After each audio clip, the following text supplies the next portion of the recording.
రాణి మహామొండి మనిషి పెళ్లి గిళ్ళి చేసుకోకుండా ఓ కుక్కను పెంచుకుంటోంది.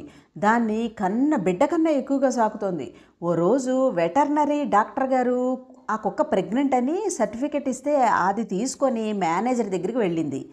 నాకు మెటర్నిటీ లీవ్ కావాలి అని అడగగానే మేనేజరు అది ప్రెగ్నెంట్ అని నీకు మెటర్నిటీ లీవ్ ఇవ్వటం ఏంటండి, ఎలాగండి రాణి గారు, కుదరదంటే కుదరదని గయ్యమన్నాడు. పిచ్చి పరాకాష్ఠకు వెళతామంటే ఇదేనేమో సుమి, ఏ సిక్కులేవో ఇంకోటో పెట్టుకోక అలా ఎలా అడుగుతారు రాణిగారు, ఎంత కూతురు కుక్క ప్రెగ్నెంట్ అయితే మాత్రం.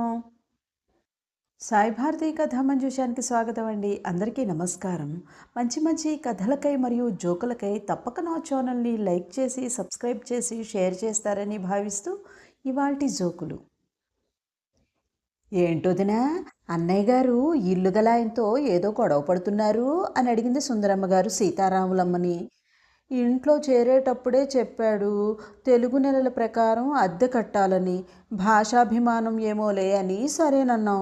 ఇప్పుడేమో ఈ ఏడు అధిక మాసం వచ్చిందిట, ఓ నెల అద్దె ఎగస్ట్రా కట్టమంటున్నాడు వదినా అని విచారంగా చెప్పింది సీతారామమ్మ గారు. చూడండి ఇంటోనర్ గారు, మీరు చెప్పేటప్పుడు సరిగ్గానే చెప్పినా పాపం వాళ్ళు ఓ నెల అద్దె ఎక్స్ట్రా ఎలా కడతారండి బాబు, మరీ విడ్డూరం కాకపోతేను.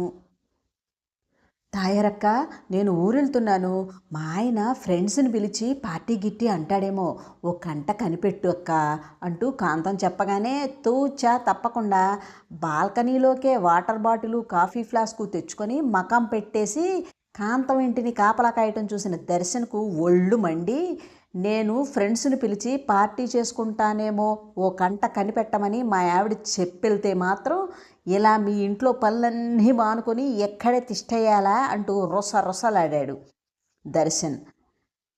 ఆమెతో మీకెందుకండి బాబు, బయటికెళ్ళి మీరు పార్టీ చేసుకోండి, ఇంటికి పిలవకండి, ఎందుకు ఆమెతో తంట.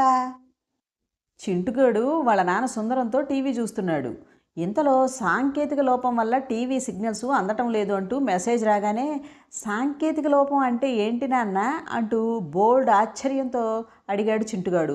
ఓ అదే, మీ అమ్మ ఇంట్లో ఉంటే నా నోట్లోంచి మాట సరిగ్గా రాకపోవటం లాంటిదిరా అంటూ నిట్టూర్చాడు సుందరం. పాపం వాడి చిన్న బుర్రకి ఈ విషయం అర్థమైందో చచ్చిందో కానీ నాకు మాత్రం బాగా అర్థమైంది. మరి మీకో? విన్నారు కదా ఫ్రెండ్స్, ఈ జోకులు మీకు నచ్చినాయి అని అనుకుంటున్నాను. ఈ వీడియో కనుక మీకు నచ్చినట్లయితే తప్పకుండా దీనికి ఒక లైక్ ఇవ్వండి. అతి త్వరలో శ్రీరమణ గారు వ్రాసిన మిథునం కథని నేను చదవబోతున్నాను. చక్కగా మీరందరూ నా ఛానల్ని కనుక ఫాలో అయితే తప్పకుండా మిథునం కథ వినవచ్చును.